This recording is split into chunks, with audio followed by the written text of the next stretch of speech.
It doubled me up when I joined back in as well. What is up, everyone? Welcome to the 59th episode of the Quest Podcast. Tonight we have a very, very special guest on.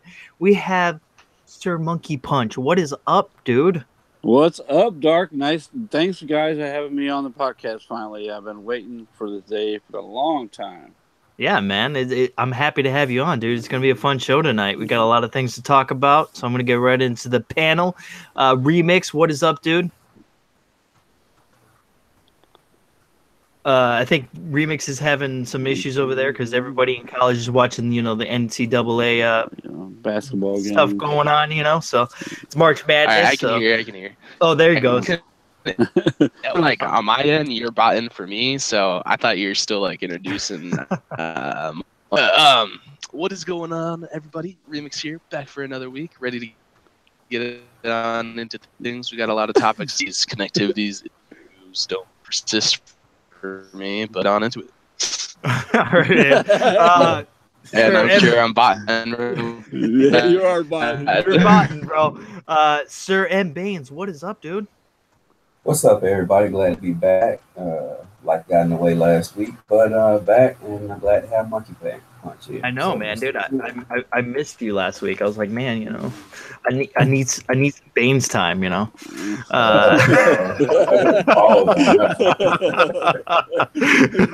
time up in here. Crazy shit. But like you guys know, we like to start off the week by what have we been playing. So I want to start off with our special guest, Monkey. What have you been playing this week, man?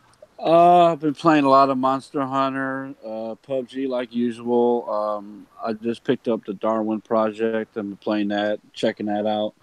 Pretty interesting game. It's like PUBG kind of thing, but it's just smaller people. Not as much people in it. Like maybe you get like a match with like 6 or 7 people. You got to craft weapons, run around, Reminds me a little bit of Fortnite a little bit. So it's kind of like the same thing, but just smaller. Yeah, type of maps. Smaller arena. You break down branches for trees, and like you got a weapon wheel that you pull up, and it shows you can make campfire like in an area if you get too, because it gets cold and you got to warm up, and it's got interesting stuff, and I think it'll be a good game. You just got to check it out. It's a game preview game, so nice, get man. What you pay for, so. Just in case if Remix starts botting again, I'm gonna go with Sir M. Baines. What have you been playing, dude? Monster Hunter. Monster Hunter. That's it, huh? Yeah, that's about it. Well, that game. I found a pretty decent, hard hitting hunters to run with, so that's made it better. So now we just been running through it. I think I'm like a level 123 or 124 in that game. Dang, wow. Dude. Wow. Well, that's the thing. Like, we've been kind of dry on games as of lately, so it's like, Yeah, it's been saving me a lot of money, to tell you the truth, because usually I would buy some of these other games and just to try them out, and wind up they'll just sit in my backlog because I won't play them. Right, exactly. So it saved me a bunch of money. So there you go. Definitely. And Remix, what have you been playing, dude? Yeah, man, I've been playing some Rainbow Six Siege, played a little PUBG, but the last couple days I've mainly been playing this Fortnite 20v20 mode, like 5 teams of 20, all hop in. Because I played a little bit of like the normal battle royale, but I don't know, I don't get into it quite as I do PUBG. But this 20v20 mode is that clicking monkey, yo. This 20v20 mode is actually a lot of fun. I really enjoy it. It was just taken back out of the game today, which is unfortunate because, like, honestly, the only reason I played Fortnite at all was because of that mode, because I wanted to give the game a real try. But yeah, unfortunately, that's gone now, so I probably won't be playing that game anymore. But yeah. All right, man. Cool. And pretty much all I've been playing is just Legend of Zelda, man. Just been on the Switch, I haven't really had much time playing games. It's just been one of those types of weeks.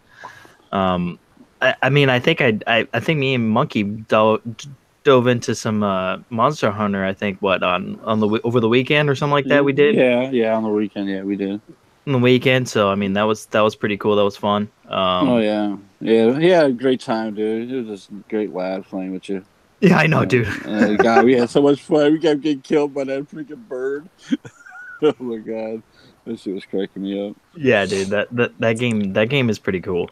Yeah. Well, we're gonna get right into our topics for the evening. So Shadow of the Tomb Raider was announced today that it's coming in September 14, this year. What do you guys think about this? Are you guys excited for it? Are you guys going to be picking it up? I want to hear your guys' thoughts on it. Yeah, man, I'm excited. I actually haven't played the most recent Tomb Raider games. I have one of them because it was free, I believe. But so I'll have to hop into those at some point. But I generally like Tomb Raider, and I actually used to play some of the older games on like PlayStation 1 and stuff. So yeah, I'm excited for the game. I know they make good games, and that adventure style is always, good fun. Yeah, man, I'm definitely looking forward to it. I played the other two, the remaster, and then the newest one. I think it was Rise of Tomb Raider. Both were really good games, so I'm definitely looking forward to running through this one also. Yeah, man. I'm definitely looking forward to the new Tomb Raider. I haven't beat the last one yet, but I'm definitely going to want to play the next one. Yeah, I mean this game when it was announced, I was like, sweet, awesome, I'm excited for it. It's coming out this year, so that's even better. That's way better, man. I'm surprised that was coming that quick, man. Yeah. Wow.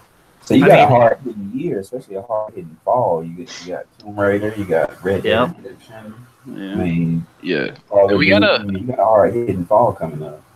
Yeah, and I feel like I don't know if it's just me or if it is a reality, but I feel kind of like a lot of games have been getting these announcements, and then we're gonna see some gameplay. We're expecting some gameplay and stuff at E3, and they're coming out this year or very soon after this year, which is good, which is exciting. It kind of keeps the energy of the game flowing, I think, and it gets me a lot more excited for games as well. Well, I think I think the thing is they're worried about these delays and things like that, and I think people being upset about games getting delayed and things, and I look at it as like they're kind of pulling that model of what Bethesda did for Fallout 4, where they kind of announce it and they're like, it's coming this year, it's like dang, all right, cool, awesome, can't wait, and that. And that's kind of a good business model to kind of have, because it gets people hyped. It doesn't give people too much of an information on the game to be kind of fatigued about it. It gets people really excited for it, especially since it's Tomb Raider. But I want to know how you guys feel about it not being fully timed Xbox exclusive. It's going to all platforms except for the Switch day one. How do you guys feel about that? Are you guys upset about it? Or are you guys like, who cares? I can care less. No, I really care. You know what I'm saying? Yeah, I care less. I mean, it's a big it's a big game. And we're all going to get it. Microsoft owns them or anything. So no.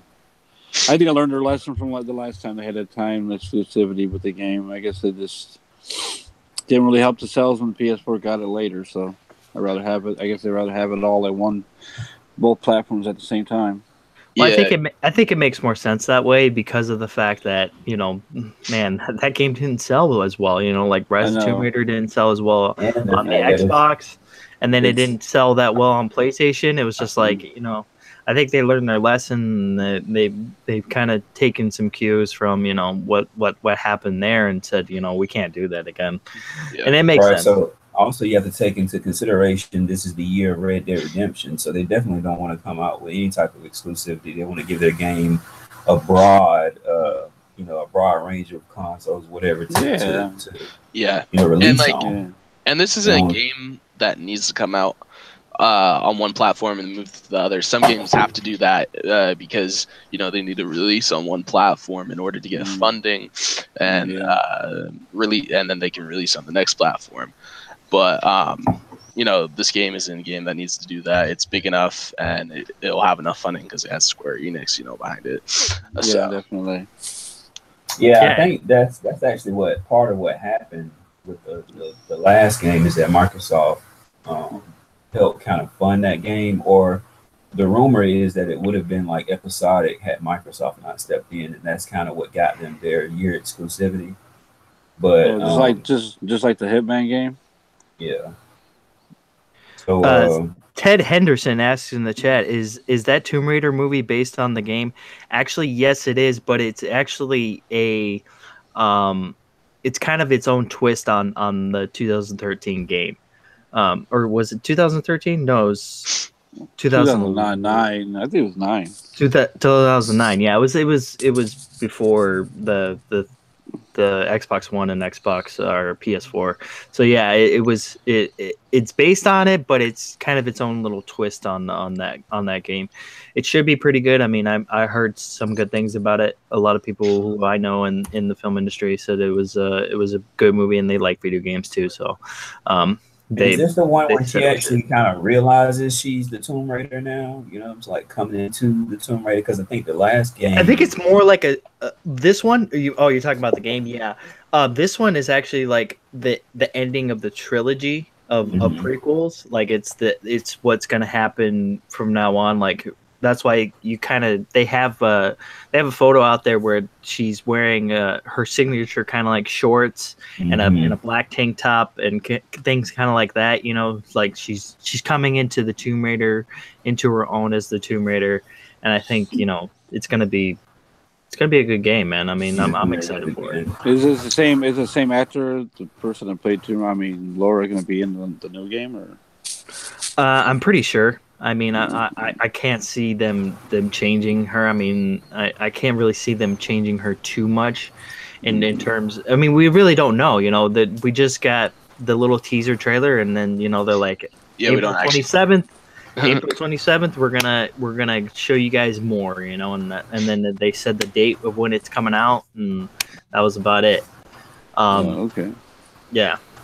But we're going to move on from that. We're going to talk about Days Gone coming in 2019. It got a delay, people. Wow. Why? Yeah. But you know what? It kind of makes sense because it's not... PlayStation has a good year this year. I mean, they're going to have God of War. They're going to have Spider-Man. They're going to have, Detroit. They got a lot of games lined up for this year. And I think, pushing Days Gone until 2019... is smart, and it's perfect, and it'll probably be early 2019, so it'll probably be like maybe January, maybe February, probably more than likely it would be February. So that's good. We'll have a game in February to play. What are your guys' thoughts on Days Gone being delayed until 2019? Yeah, I'm fine with it, just because I got so many other games to play, as well as though I'm really interested in Days Gone, I don't know if it's the game I'll actually enjoy. Plus, I did kind of expect at least one of Sony's games to get pushed back to 2019, because I mean they had a lot of game announcements, but not hard set release dates, And I think everybody kind of expected one of their games, whether it be God of War, Spider-Man, or Days Gone, to get at least one of these games to get pushed back to 2019. So who's actually developing Days Gone? Sony Ben. Yeah, they made back in the day. They made Siphon Filter, and then they also did that little Vita game for Uncharted. It was Uncharted Drake's. Yeah, I noticed that because the game looks so much like a Last of Us Uncharted player models. Everything looks like veered around from that game because it looks familiar. Like when you look at the way seems like everybody looks like a Drake. Yeah, yeah. They look like a counterpart of Drake. The whole. And maybe that's why they delayed it until 2019 to kind of maybe get away from the Uncharted type of gameplay and stuff like that. Maybe, I don't know. I mean, we haven't really seen much on the game since E3, and I think a lot of people were really hyped for it coming out this year. But I think 2019 is probably its better bet. It'll probably sell better, especially since it's a new IP. I mean, even Fastback.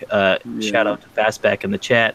He said that Days Gone probably maybe come out in March, which is good for a new IP, and that makes sense. I mean, even March time would be good.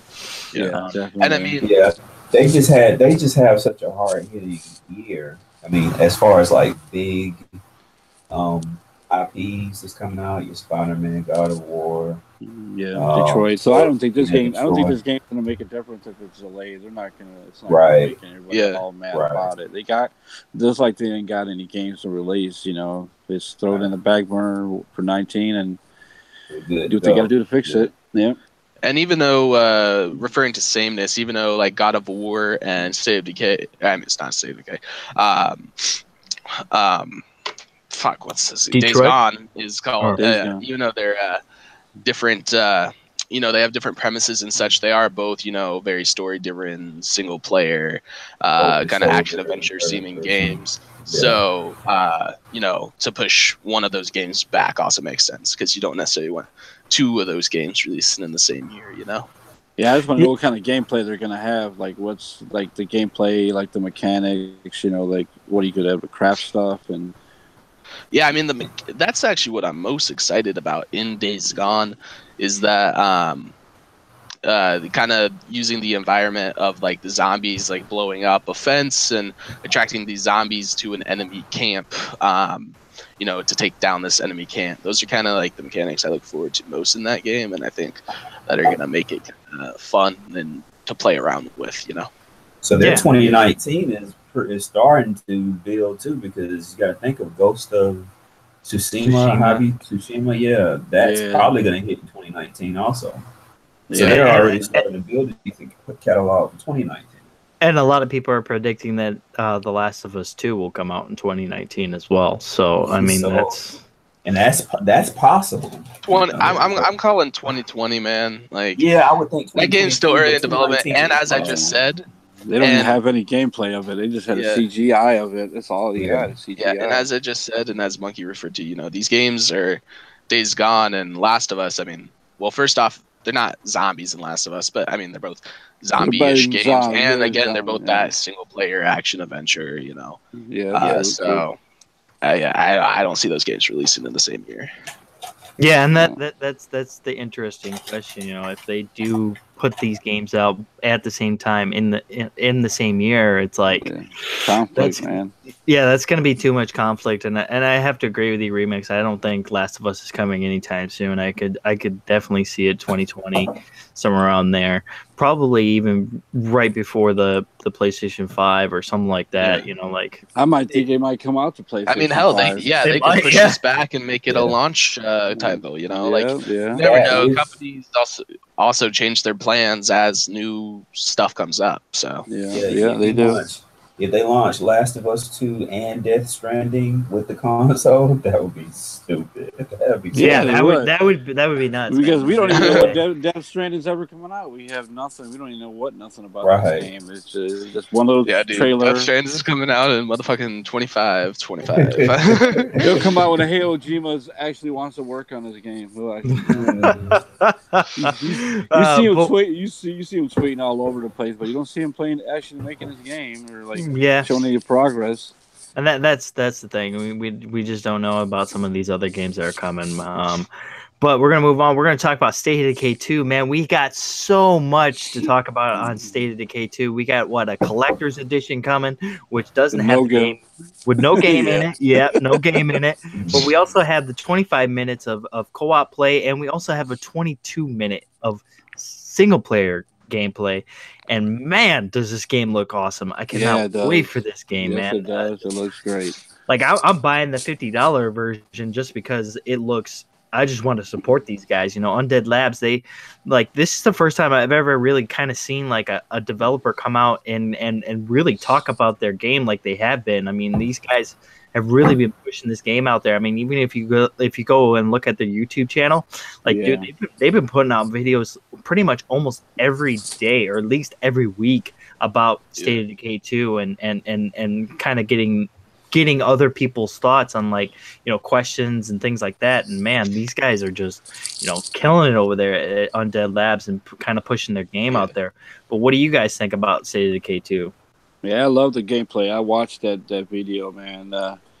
It's going to be a great game to play with a lot of friends, man, because they did a lot of better mechanic work with the characters, and it seems like it just runs fluidly, man, when you see the game running. Yeah. Go ahead, Monkey. Yeah, no, go ahead. I agree with Monkey, man. I'm excited after seeing that cooperative first piece of gameplay that they released. I was kind of worried about the game a little bit because it did look like it had I don't know, like, something just seemed off. It seemed like it might be a little buggy, a little quirky, and it still has its quirks, but I mean, the game looks a lot smoother than I thought it was gonna look, and man, it just seems like a lot of fun, and the difficulty level seems pretty intense. You see them with those like, I forget what they called, the kind of red-eyed, like, blood zombies. Oh, yeah. The disease. Yeah. But they give you this disease, and you can only get cured from taking out these like hive area things, whatever they called those. But yeah, dude, the gameplay looks smooth. It looks difficult, which I know some people were worried about, even in cooperative play. And I didn't catch the single player gameplay yet, but the game looks good. It's pretty much the same thing as the co-op, but it's just single player, and it's at night, and you get to really see what's going on at night, and like, the difficulty at night looks insane. Like, it looks some of the cooperative play was at night as well. Like, it looks awesome though. You're just like, dang, dude. Like this is the closest I think we'll ever get to an actual real, like, type of Walking Dead game. I mean, the Walking Dead Payday game, Overkill, or whatever it's called. That's supposed to. One. I mean, we don't have much on it yet, but that's essentially supposed to be the Walking Dead game that Yeah, because I want a real Walking Dead game, like a real authentic Walking Dead game. That'd be awesome. So, I mean, it's not going to pertain to the characters in the TV show, but that's supposed to be, more of a State of Decay style, world, you could say. Yeah, State of Decay for me was probably out of Microsoft's catalog that we know of that's been announced for this year, is probably the game that I'm most looking forward to. The game that I'm looking forward to, and the gameplay just souped that up for me, wrapped it up in a nice bowl, box with a bow. I'm good to go on that one. I'm happy they put 4-player co-op in that game. I'm happy with that. The gameplay looks phenomenal. They did a great job. I mean, the price, when we first heard the price rumor, that kind of scared me. But then after watching the gameplay, it's like, okay, this is going to be a really good game. So, yeah, why would somebody complain about a game that's $30? That just makes no sense to me. Understanding I know it's not a AAA. They're thinking it's not a AAA title. That's probably why they're thinking because you got to think about ReCore. ReCore kind of, some people would say ReCore kind of burnt people. People were thinking in that vein, and that's why they would get upset about the price. Yeah, but, and that's the problem because like, State of Decay 2, like, if you look at the gameplay and you watch, like, what IGN is doing over there, like, dang, dude, like, this game looks AAA. Yeah, it looks AAA to me. I'm like looking at it, but I mean, I can kind of see where people are coming from. Like, if you're spending $60 on the game, like, maybe not, like, it might not be worth it, but I think, with them coming out with it for 30, and then the more expensive one, which comes with, like, the DLC and stuff like that, which is 50.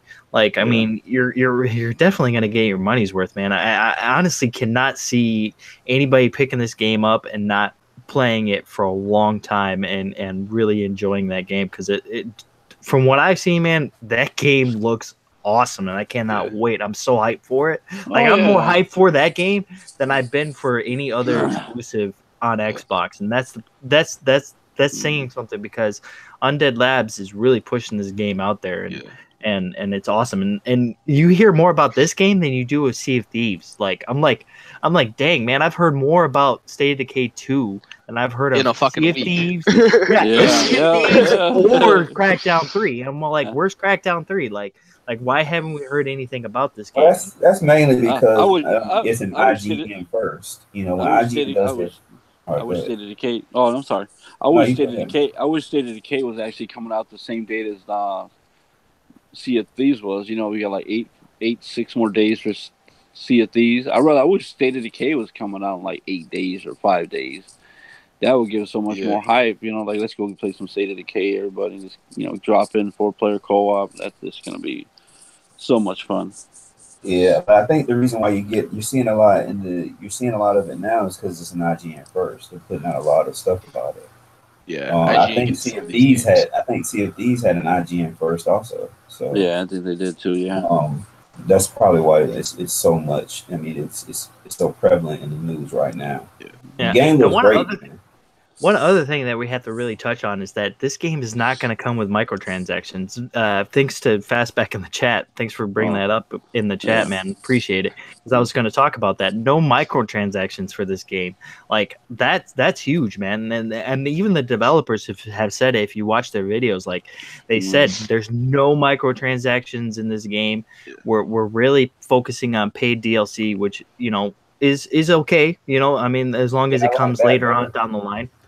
That's fine. Yeah, I mean it's nice that there's no microtransactions in these games, but at the same time, I didn't like microtransaction in this game would have really pissed me off, right? If it wasn't intrusive, it would have been fine. But like in these single player cooperative games, I don't see as much of a need for microtransactions in multiplayer games, PvP games. I understand it a lot more.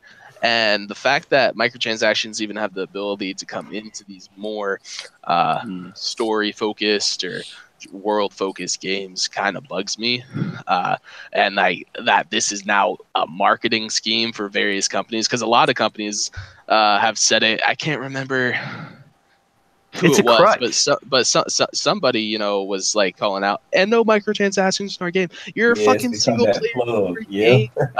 Like you should. I would never even have the thought of microtransactions, right? In some of these games. Now, I'm not saying necessarily State of Decay. And that's the thing. People are making it seem like microtransactions is the way now, and like it doesn't need to be that way, because they're becoming crutches for a lot of these games. Like look at Battlefront 2. I mean that's a prime example of how not to do microtransactions. Yeah. Like it was a crutch for the multiplayer, and then people just dropped that shit like a hat. They freaking dropped it. They're like, we're not playing this no more. I think Remix was talking more about the fact that these companies are starting to use it as a marketing ploy. Look, no microtransactions, and it shouldn't even be like that in the first place. Yeah, because your game shouldn't even have the ability to have microtransactions. Yeah. Well, look at Fortnite. Look how much microtransaction that game has. But that's different, Monkey, because that's a PvP focused game, and it makes a lot more sense. Plus, it's free to play. All their money comes from microtransactions. Fortnite wouldn't exist without it. Yeah, you're right. In a game like Rainbow Six Siege, I understand like a little bit more. Although even though you have to pay $30 for those characters if you want, you could still earn them in game, and pay for. You can earn all cosmetics in game. You can still pay for it, but it just makes more sense in these multiplayer games where you're showing off to other people versus like I don't want to show off to myself. Like I'm just here to play this motherfucking game. It's yeah, you're right. Yeah, you're right about that one. Yeah, you're right. Well, that's the thing. As long as they're doing microtransactions well, like Sadiq said in the chat, do you guys hate Gears of War microtransactions that were implemented into Gears of War 4, and I was going to tell them like, no, I don't think how they're doing microtransactions isn't the bad way of doing microtransactions, because you don't have It's to. all Hunter's way is not cosmetic. bad either. And plus, you don't have to buy that stuff. Like Right. in Battlefront, it felt like you had to buy this stuff in order to really progress in the multiplayer. Like in Gears of War 4, like you didn't have to buy that stuff to progress. It was mostly just like skin stuff, or like, things that would, boost your XP and things like that. And it was just kind of stuff like that. Yeah, challenges and stuff and all that thing.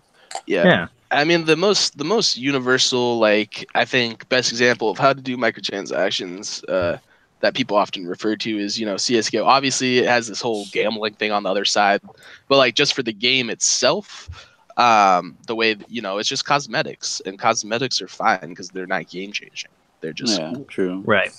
And that's the thing. Like, you don't have to buy them. Like cosmetics does not, it doesn't make me feel like I have to go out and buy it. Like if it's like a weapon, then now that's a different story. Like Call of Duty, when they do that pisses me off. I'm just like, dude, that's stupid. Like I have to pay money I gotta pay you guys like almost like $100 more just to get this damn weapon. Like, no, that's stupid. And it's like, when you get even if the gun is shit, like when you get killed by that weapon, you're just like, why don't I have? You get angry because you don't have that weapon, and it's not fair. Exactly.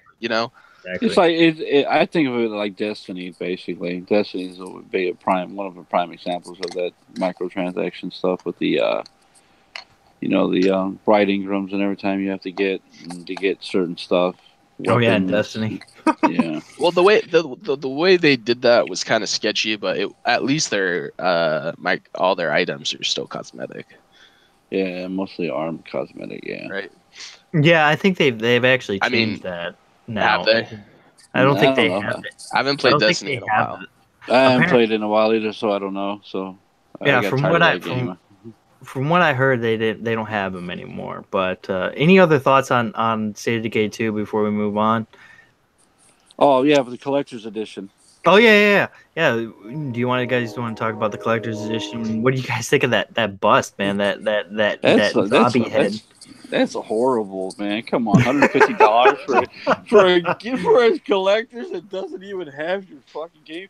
I think they did that one time with a Rainbow Six game, or like a Battlefield 1. They gave you like the it was Battlefield Collector's Edition. No game, just statue and a couple other things. I was like, yeah, there's been a few recent games. I think Assassin's Creed might have even done that. Had no game with their Collector's Edition. It just had like this dope statue. I was like, you could get, and some other stuff, but that's basically crazy. That's trying to take people's money right there. That's like being really selfish, man. That was the problem that I had with that collector's edition. I was like, come on, Undead Labs, like you're better than that. Like you could at least throw in the game too. Like even if it's a digital copy of the game, just throw it in. A rubber mask with a fucking steelbook case. Yeah, steelbook case that you don't even have the game for it. Like you have to spend the money on the game. They actually give you a case in it. They give you a case with no game. Oh, thanks a lot. Yeah, it's just like it's basically like it. Why would they? I don't understand why they would even do that. But I mean, it's a collector's edition. I mean, if you want it, you can buy it. But I don't think anybody in our community is probably going to buy that. They're probably probably more than likely a lot of us are going to buy either the $30 or the $50, and none of us are probably going to buy that. Or pick it up on Game Pass. or play it on Game Pass. I mean, that's the option too. You do get the free game you pay for on the $49 with the Game Pass. Yeah, in fact, I'm starting my Game Pass subscription in a couple weeks, and that when Sea of Thieves come out. So yeah, I already started mine. I already started mine because I wanted to try it out, and I'm liking it, man. I like Game Pass, and I didn't think I was because I was like I'm probably not gonna like Game Pass because it's got all these older games. But dude, I'm finding myself like going back and playing some of these older games too. Like I'm like I played a little bit of Gears of War. I forgot to say in whatever we've been playing, but I played a little bit of Gears of War Ultimate, like because I didn't own that game, and like.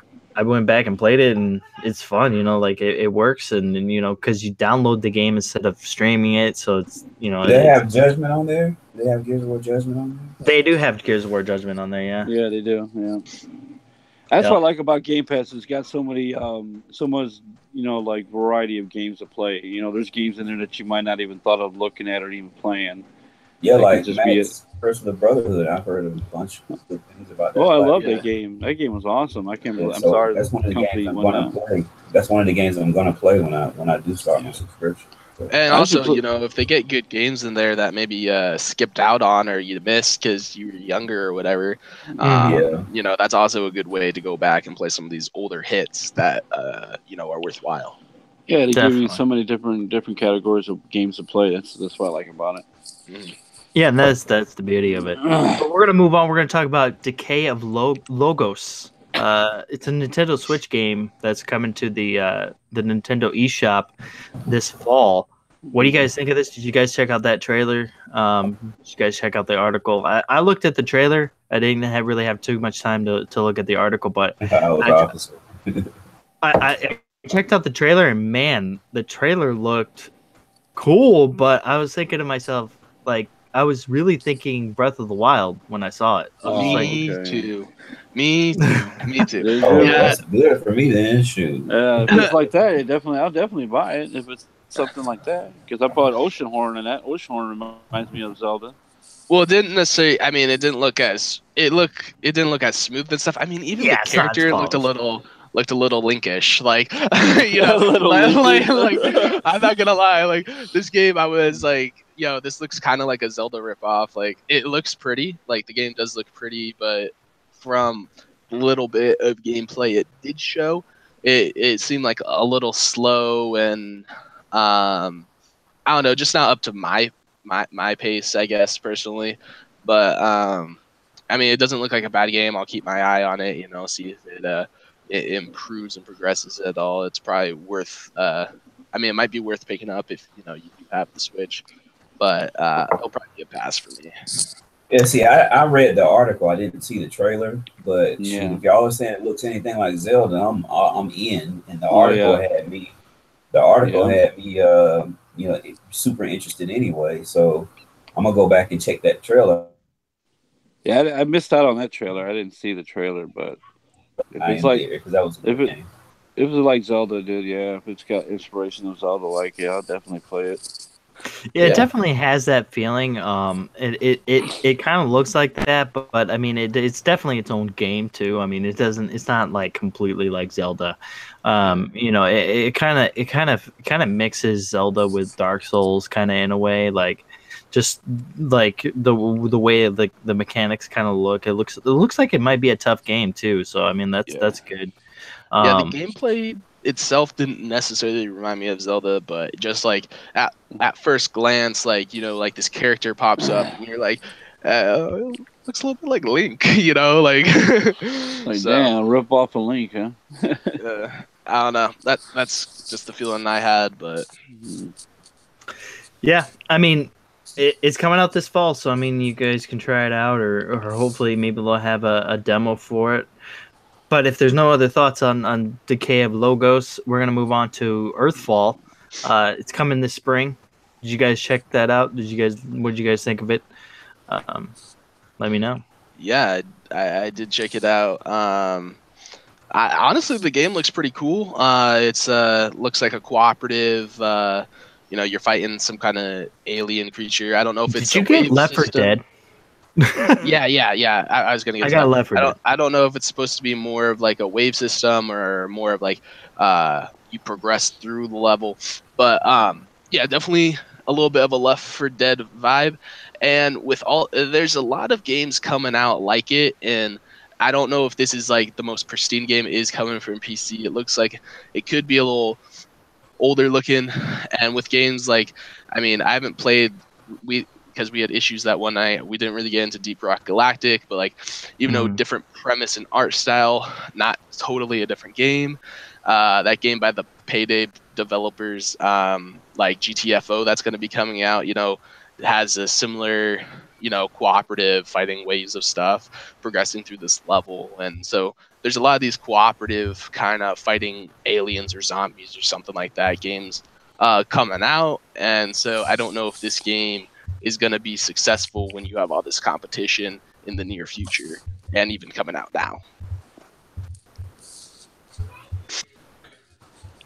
Yeah, and that's the thing, you know, like this game, I looked at it and I was all like, I really got a Left 4 Dead feeling for it, and I was all like, I don't know, I'm not too keen on that type of game style. I've never really kind of been on that, you know. I'm more when it comes to shooters, I'm more like, you know, either like, you know, Battlefield type of multiplayer or single player, you know, just experience or whatever. It was just kind of it was just like I was like, it's like Left 4 Dead. I was just like, I watched the trailer and I was like, nah, I'm not interested in this game at all. Yeah, y'all said Left 4 Dead. I thought a Killing Floor actually. Yeah, that too. Yeah. Or that, yeah. Yeah. So I mean, I'm not really that interested in. I mean, it looked cool for anybody who may be interested in that type of, because it does look like a wave-based game. But I would pass on it. Yeah. Plus, this game is just kind of coming out of nowhere. Like, actually, like if this game had some legitimate, you know, showing at say an E3 and I was like, you know, and it came out on like the consoles originally, and I was, you know, actively paying attention to this game. You know, maybe it'd be something I'm more interested in, but I never heard of this game until, you know, I read this article that it's coming to Xbox and PlayStation, and I mean, it doesn't look bad. It just seems it's coming into a genre that has been done and is being recreated a lot now, and so I don't think it's going to be able to necessarily squeeze its way in. Yeah, there's a lot of games like that around that play the same way, so it's kind of hard to have a game like that comes out like that people are just going to jump into. I haven't even heard of the game either myself, because I really don't look at much of Nintendo Switch games. It only depends on if it's an action game or if it's something that's popular enough to actually look at to want to play. Well, that's the thing. Like with Earthfall, I was like, you know, like I said, you know, I looked at it, I was like Left 4 Dead, and I was just like, I was like, man, this game, you know, it's kind of like something of the past, you know, these type of games where you kind of you do this co-op and you kind of, you know, it's the same thing with like GTFO. Like when we saw that, I was just like, isn't this like a game of the past? Like, I thought people wanted like more like story driven kind of games and games that are like, you know, battle royale, you know, like that's the thing now, you know, is story driven stuff and battle royale, like, you know, and I feel like these games are kind of dying off, and this, it doesn't bother me, but you know, I think, you know, if they do eventually die off, I think, you know, there will be probably some people who will be upset about it, but they'll die off for a time. They won't completely die off. Everything goes in a cycle. They'll come back around at some point. That's true. Well, I think part of it is that, I mean, open world cooperative games are really big. And so maybe, you know, some of these companies are thinking maybe since that's a little bit oversaturated, bringing a co-op, more linear co-op game, maybe with some wave-based stuff or whatever, bringing some of those games back might pique people's interest, because they like that co-op experience, but they're getting a little tired of this open world experience that a lot of games are coming out with lately, you know? Yeah, some open worlds that get a little boring, you know. So that's what I think, because some of those open world games just really get on my nerves. Well, that's because they put things in there that are just to kind of, you know, flesh it out more, and some of the stuff you don't need in the game. Like they need to make more. They're gonna make open world games. They definitely need more like just, you know, meat to them. You know, like The Witcher 3. You know, like how they did that game. Like that open world was just like beyond any other open world you'll ever play or ever probably play again. You know, that game's massive. The world's massive. There's so much stuff to do. There's so much of a large scale map to go through to get to another place. You know, like some games do that, but when you get to oversaturated, when you're like traveling so far just to get to one destination in a big open world. And But I don't know if that immersion you get within The Witcher 3, in some cases it can. Like if you are playing cooperatively and like you're there for the narrative together and you're all being quiet, like we played through the Destiny story portion together and that was fine. yeah, But if you are out there, like I don't know if you necessarily want a Witcher 3 experience when you're trying to play a cooperative game with your friends, like no, I don't think that's going to promote enough fun scenarios. And you also, when you get into a story like that, or little things like people will just spend hours and hours in Gwent in game, you're not going to do that in a cooperative sense. So I don't know if I do agree that these games do need a little more depth and detail at times and more end game at times, but I don't know if that Witcher experience, not even like in its story itself, but it could like translate over to that co-op experience. Yeah, that's understandable. I mean, it would make more sense for like Assassin's Creed, like they did with this past year with the Origins, like that made sense. Them kind of putting in things that like these side missions that you actually wanted to do, like most Assassin's Creed, it was just like, oh god, like same I have old, to go over here and yeah, do that. it was the same old stuff. It was rinse and repeat. The same old. Oh, somebody stole my purse, or somebody stole this, or I need like. Yeah, it's like ridiculous. Like, come on, dude! I don't have time to do this stupid mission. It's like Horizon Zero Dawn. Their missions in that game are just like so boring. Oh, pick this up, bring it back. Oh, pick this up, bring it back. And like, yeah. And just one last note, because this isn't really the topic of the conversation, but I do actually think a game like Assassin's Creed would lend itself, to a cooperative experience. That would be really cool. Running around with 4 assassins, taking out people left and right. Yeah, they did like, that in Unity. Yeah, they did in Unity. Yeah, they had that co-op in Unity. I also talk about how like I'm interested in co-op in Far Cry. Like I say, like I'll play it, but I actually probably won't. I'll probably play that game like totally single player. Like honestly, that's a game that probably the co-op experience probably doesn't necessarily transfer over that great. Like you could in that game, but I don't think you'll get this. You get fun in Far Cry from the little things like going on these solo hunts to get these pelts to craft your next item or whatever. So, Yeah, it's how Dying Light is. Playing Dying Light with a friend is a great game to play with some friends. Yeah. But that's the thing. Like with Far Cry 5, like the when you're playing co-op, none of your stuff transfers over. So it's like it almost kind of makes it pointless to even play co-op. I never knew that. I think that's what I want. I think I want our next big open world co-op game to be like parkour driven. I think that's what I want. That's our next game, boys. All right. Parkour driven. All right. Well, so Planet Alpha was announced. Did you guys check out the trailer? I mean, damn, this game looks good, man. I was like, this is an indie game. I was like, no way. I started looking it up. I was like, oh, it's an indie game, but I'm excited for it. And you guys know how I am with my indies, man. I think indies are trash, but I want to hear what you guys think about Planet Alpha. I did not check the alpha out. I had Planet Alpha. I don't even. I don't know what kind of game this is. It's a side-scrolling game. It's set in like a different type of alien planet, and you play as an alien, and and it's kind of just like it's just a platformer. It looks like something in the vein of Metroid or just Mega Man, things like that. It looks awesome, man. And it's a beautiful looking game too. Like when I saw the trailer, I was like, damn, like this game looks great.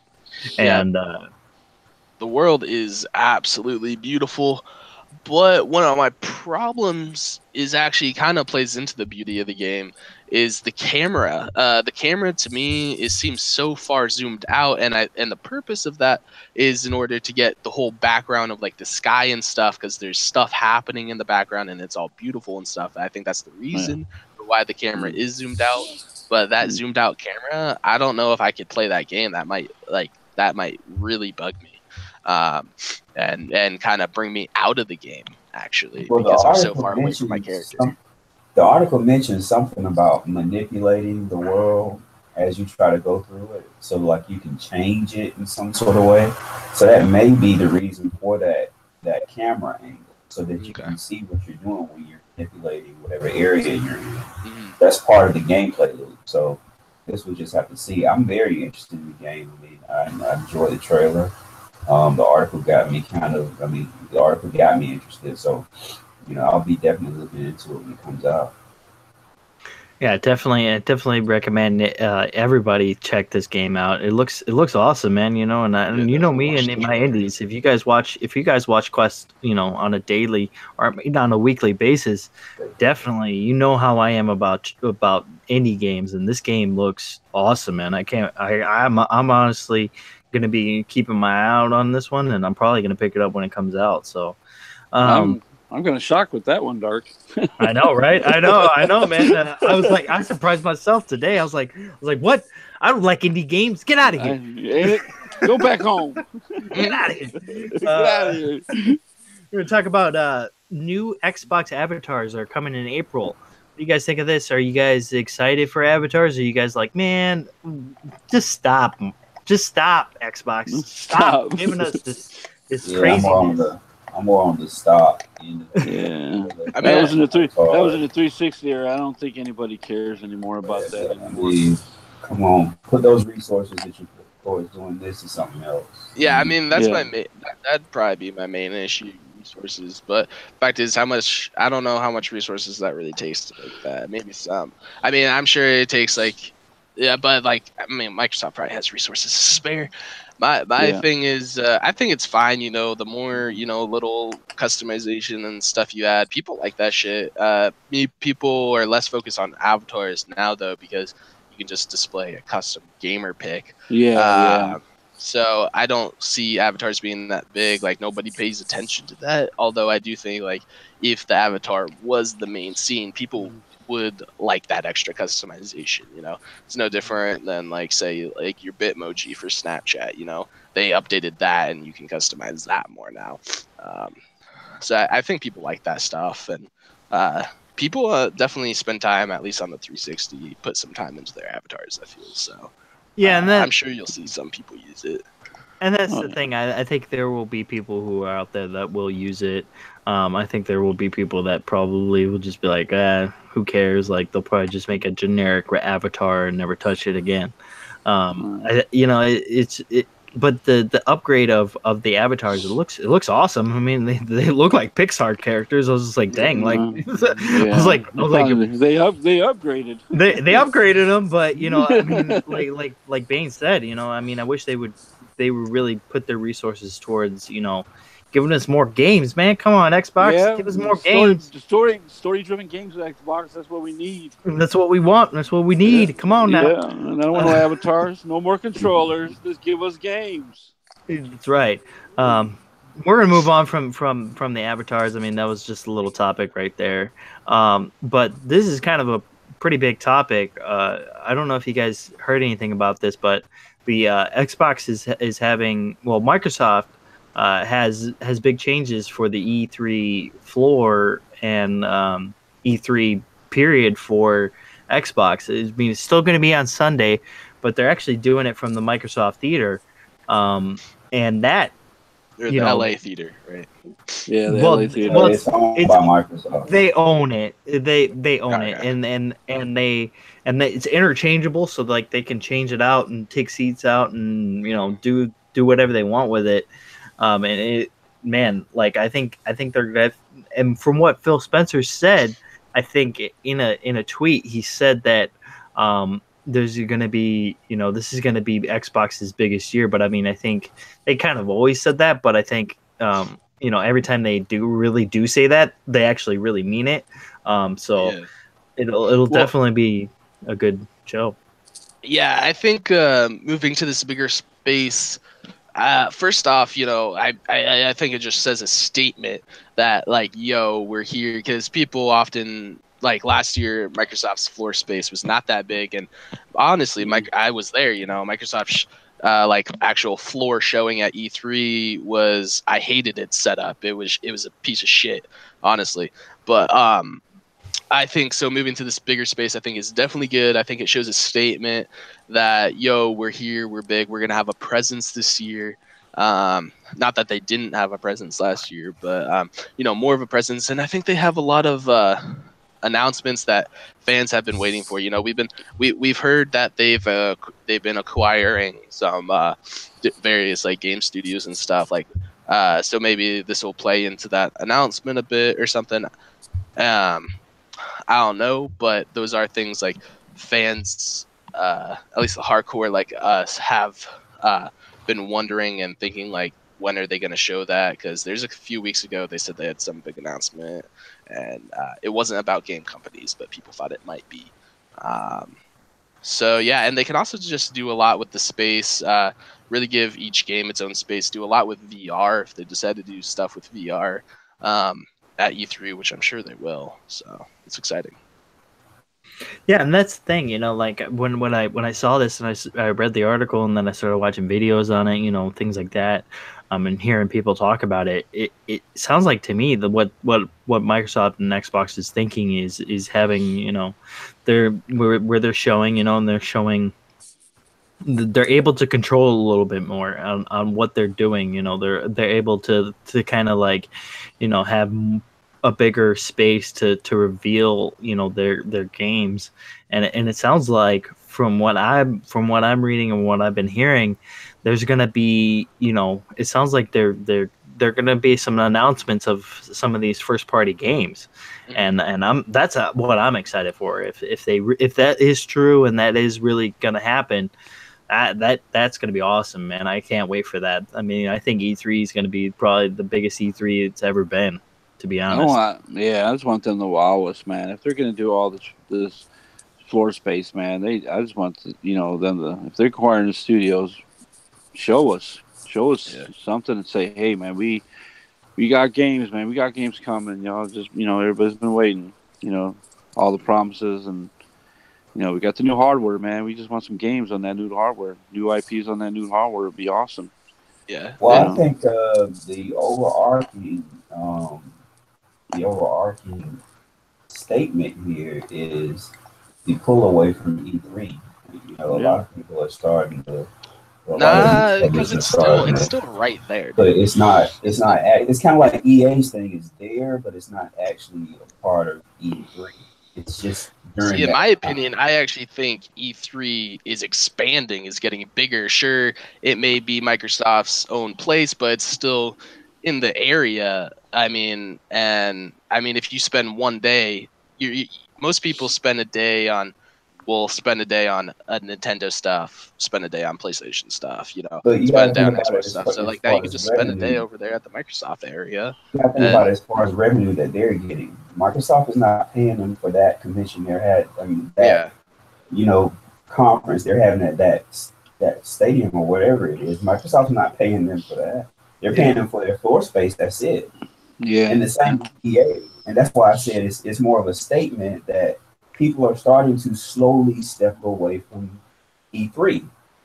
And that's why E3 is starting to open more to the public, even though I think they're changing that a little bit this year. Yeah. But when people say they're moving away from E3, to me, it kind of like seems like E3 is not happening. It's not existing.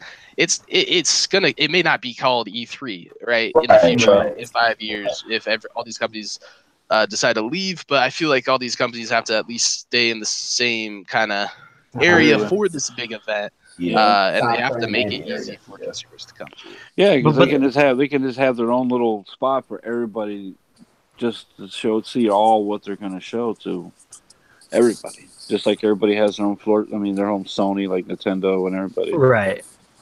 But that's the thing. Like for me, like I think it's more of them having a bigger space, so then they can invite their fans to come and see their showing.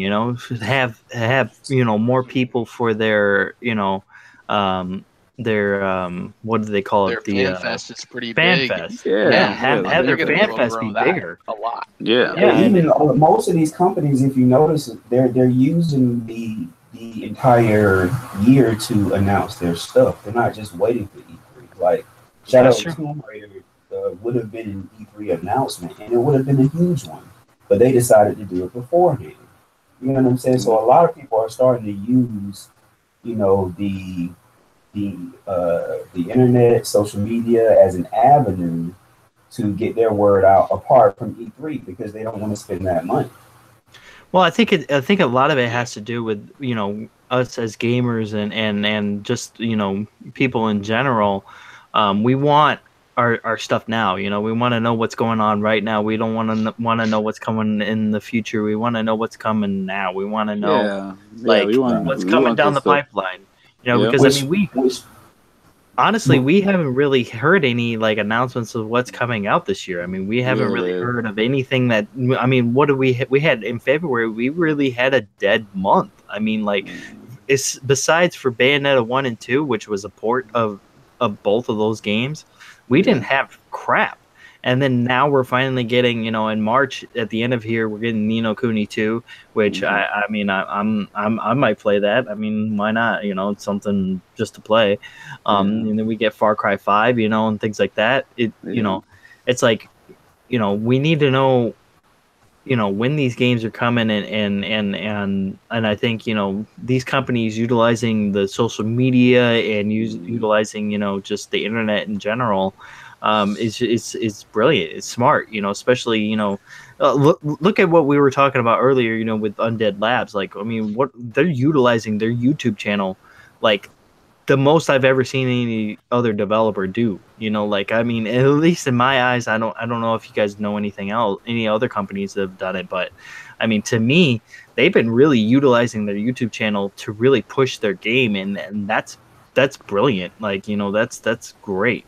And of course the game is coming out before E3, but it's definitely, it's a right step in the right direction for I think a lot of these companies to kind of push away from E3, maybe still show some stuff at E3, still show some gameplay at E3, things like that. But I think if they pull back from E3 for a little bit, it might actually have the people who run E3 think about how much they're charging these companies to really show off their games. Because I mean they do get charged. They do get a fee for this, and I think a lot of companies are like, well, we can't afford it, and that's why they show a lot of their games at the bigger shows like Xbox or PlayStation, things like that. That's why. Why do we have E3? What's the whole point of having E3? Is it for third-party publishers, first-party publishers, or is it for? If Microsoft's got this own little space they got, like what are they trying to do? Like, are they trying to, like you're saying, are they trying to veer off from E3? Because everybody wants them to announce games, but they haven't really. Besides what they showed last time with those 42 or 22 exclusive games. Well, most of them were indies, like I remember Mike Barr put out a tweet. I think it was last year. It was around E3 or right after, asking me like, "What would you guys think if we kind of?" It was in a way it made me think that he was asking what would we think if they kind of pulled away from E3 and did kind of their own thing or had another show or something like that. And to me, it was him trying to put a feeler out there to see how, people would take it if they did kind of pull away from E3 and did their own thing.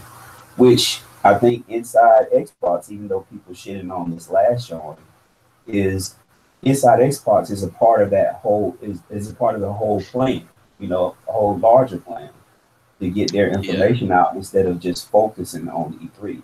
And I know people shit on the last show, but you gotta think of the long term with that show, Yeah. Well, back to Optimus, your point of like State of Decay and releasing on YouTube. Well, that's also just that's where their audience is. It's on YouTube and it's on various social media like Twitter, and that's that's free. You can post something on Twitter and it costs you nothing. You know, you can make a YouTube channel and, you know, it doesn't cost you anything. And so not only is it, you know, extremely cheap, it's also a way to really reach a wide audience, maybe better than E3, when you have, because that's, people are always on their social media and that's where they're finding content and news. And it's really, you know, E3 isn't necessarily where all the casual gamers see their games. Most of the casual gamers probably see, you know, game trailers pop up on YouTube, and like when they first launch and they're at the top of the YouTube feed, you know. Yeah, and that's the thing. You know, I think, you know, if IGN didn't put out something on, you know, what Undead Labs was doing over there at State of Decay for State of Decay 2, I don't think I would have even went over to Undead Labs, you know, YouTube channel and check out what they had to say. And they, you know, I implore everybody, even on this panel and in the chat, to go check that out, because it you know, what they're talking about, it sounds amazing, like what they're doing with their game, and they look like the most passionate about their game too. Like it's awesome to see like a developer be so involved with the community and people, and they take a lot of their stuff from Twitch, which a lot of those videos on YouTube are from their Twitch stream. So you know, definitely go check those out. But, you know, going back to the E3, I think, you know, if Microsoft or Xbox tries to pull out of E3, I think, you know, we'll start seeing more of a trend of, like, you know, PlayStation and Nintendo. I mean, Nintendo is even last year they weren't really at E3. They were kind of like, they were there, but they weren't really like there. They were kind of like, you know, they shut off a few things, and that was it. You know, Yeah, they didn't have really a big show showcase. much. They didn't have a big showcase. I thought you either. Yeah, at first when you're like they weren't there, I was like, what? Yeah, I didn't know. I thought, because I was thinking, you know, their floor presence was massive now. No, I mean, that's the thing. You know, I think it's more about the floor now than it is about the, you know, the big show, you know, showing off the games and stuff like that. I mean, that's more for the people who can't be there and things like that. And I think they'll always kind of have that. But I think their biggest thing is being on the floor and really showing off their games to people that, you know, are actually there at the because I mean, when you guys went, when you remix, and then I know one of our other buddies, Game Down Sites, when he went, I mean, he was telling me about stuff about these games. Like, I was just like, dang, dude, I'm excited for this. You know, like, he was telling me about, I think he even talked about State of Decay 2, and he was like, dude, the State of Decay 2, you're going to like it. I was like, damn, dude, I can't wait. And then he talked about Sea of Thieves, and he said, you know, Sea of Thieves was good. He's definitely proponent of Crackdown 3. He really enjoyed that. Yeah, he said Crackdown 3 was awesome, and I was just like, okay, man, you know, great. I'm excited for you, you know. And that's the thing. I think, you know, if you're part of this community, you definitely know people who have been to E3, or, you know, somebody who's going to go to E3. So, I mean, you know, definitely pick their brain, you know, once they get back. If you can't go, just pick their brain. And that may be more of the attraction of E3, because, I mean, we can see gameplay trailers at any point. We don't need a show for that. But but hearing about people's experiences on the floor, I think that's what people really want to hear from E3. The hands-on experiences with these games, because anybody can watch the trailer, and you may not get the same sense as hearing how somebody actually played the game and what their thoughts are. You know. Yeah, it's being in that place, the environment, you know, the atmosphere of being at E3, man. Over like $3,000 though, right? No, I don't think $3,000. I don't care. I don't think nobody gonna care about. Hell no, nothing. You know what I'm saying? What happened to people I know? They're all like so close to the event that live around that area.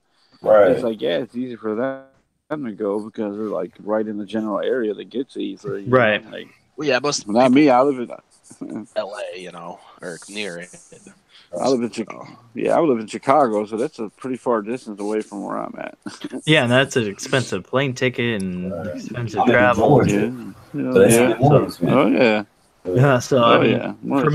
for me, if I went to E3, I mean, it wouldn't be no big deal because I mean, I could just come, I could get a hotel, and that's about it. You know, travel wouldn't be as bad. But you know, I understand from coming from you guys, that's definitely a lot of money, and I think they'll always have that that show. You know, they'll always have the show, but I think eventually it'll get cut down here and there. I just need that. They need to expand it to have it in have every person to have a chance to actually go to it. Yeah, maybe expand it to different parts of the country. You know, Right. Yeah, keep it right in They LA. kind of do it like they do like All-Star Weekend. If you watch basketball, like they'll switch it to different states every year. Yeah. So like they can do E3 like that. I think it would be more relevant. It would start to be more relevant if they did that to give more people a chance to go. Yeah. Yeah, I think they yeah. stay. Yeah, they stay in LA though. Just I think because most of the It's just a media big is area, in big hype. Because it's California. so damn hot They're not here. too far, It's a big- far away.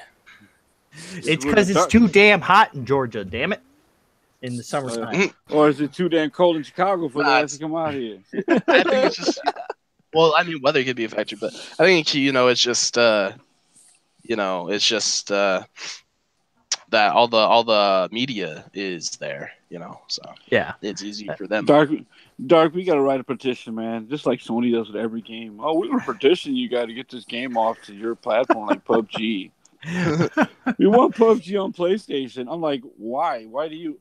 They take games away from us every time. We can't get even though PUBG is dying right now, like it's I've seen a lot of people. It is, dude. Trust me, it is. It's dying off. Like No, I'm not talking. I was gonna say like Fortnite's a bigger game. Like Fortnite's becoming. I saw a recent petition Fortnite's a big game, but I have everybody on my list doesn't play it. Unless I'm playing it, I'm playing solo. I'm never playing with a group. Yeah. But I was gonna say, I wasn't gonna say is PUBG dying. I was gonna say, isn't I feel like I read an article recently about a game that Sony fans are petitioning to keep off Xbox. That's like supposed to be coming to Xbox or possibly coming. Oh, it might have been Hellblade, Sensua Hellblade. I think they're petitioning to keep it off Xbox or something like that. I think I've seen that. I think honestly, at this point, what does it matter? Like, I mean, that game made its money off of the PlayStation. And those developers, they want to make more money. It was a small company. It was a small development team when they made it. They're a small company. They need that money. I mean, we already thought it might come to Xbox anyways. We already thought it was gonna, have a PS4 release and probably later come to other consoles and stuff. And plus, if it comes, it'll be Xbox One enhanced. Oof. Yeah. So I mean, Yeah, I'm definitely gonna buy that game again when it comes to Xbox. I haven't played it, so I'm hoping the Xbox One gets it so I can get it on my X. That'll be cool, man. But we're gonna get out of here guys. We're done. Damn it. We're done. Don't do it. I want to say, I appreciate everybody who's come out tonight, just supporting us. Definitely appreciate it. Definitely go and hit that like button and subscribe because we definitely do appreciate that as well. We want to continue to keep making this podcast for you guys because I think it's very important for us to get some of those games that you guys haven't heard of or because I've seen it in the past where people have come to me and said, hey man, you talked about this game and I didn't even know that game even existed. So I mean definitely we want to continue to do this and we really appreciate everything you guys do, especially everybody who comes out every week. UK Daz, Vogel, even you, Monkey. You guys, it's Siberia. Jago. All you guys come out every week, and we definitely. I'm always here for you. I'm always here for Dark and Remix and Bane and everybody else, man. Love the podcast, guys. We just shoot the shit, talk games, man. That's what we do it for, man. Yep, that's fun. That's why we do it, man. But we're gonna do our outros now. I'm gonna start off with MonkeyPunch. Where can they find you, man? You can find me on Xbox at MonkeyPunch77. You can find me on PSN at the same name. My Twitter is MonkeyBaby. Follow me. follow the Quest podcast, guys, and it was a great time being here and talking games with everybody in here. Yeah, and you guys can also go in the description below and click the link to his Twitter page, and it'll take you right there, and you guys can follow him on Twitter because he's always talking to everybody on Twitter and giving me shit about something. Yeah, Monster Hunter. I mean, not playing Monster Hunter or something. Yeah. But Remix, where can they find you, dude? Yeah, Remix Essence across the board. Happy to have you on the show here tonight. Monkey is a lot of fun. And definitely give him a look because he's a great guy. I play games with him all the time, and it's a lot of fun. We gotta play some PUBG, man. You've been slacking. Yeah, we do. Remix. I know we've been slacking a little bit. I've been playing a little too much like Siege and stuff, but yeah, if I had Siege, I would play with you. If I had Siege, I would play with you. Yeah. And Sir M Baines, where can they find you, bro? MBaines99, PlayStation, Xbox, and Twitter. And we appreciate having MonkeyPunch on. Gotta have him again. This was fun. Yes. And we're out.